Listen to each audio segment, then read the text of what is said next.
Саламатсыздар ма, құрметті көрермендер? Бүгін осындай таңғы асқа дайындалатын тағам рецептісімен бөліскім келіп тұр. Менде лаваштың қалдықтары бар. Кубик қылып тураймыз.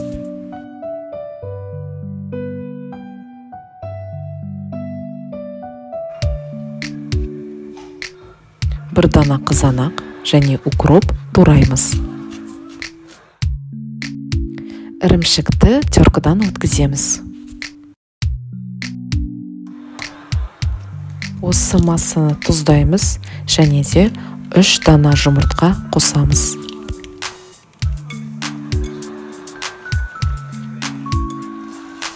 Табаға осылай қылып қуырамыз.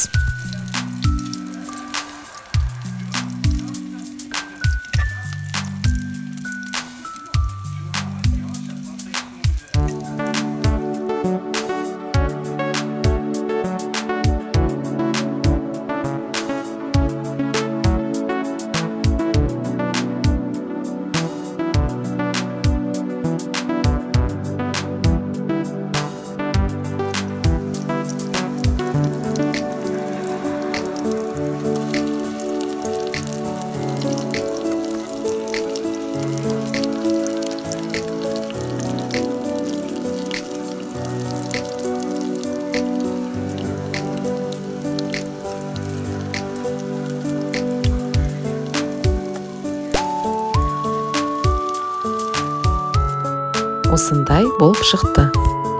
Қарағандарыңыз үшін көп рахмет. Лайк және подписка қойды ұмытпаңыздар.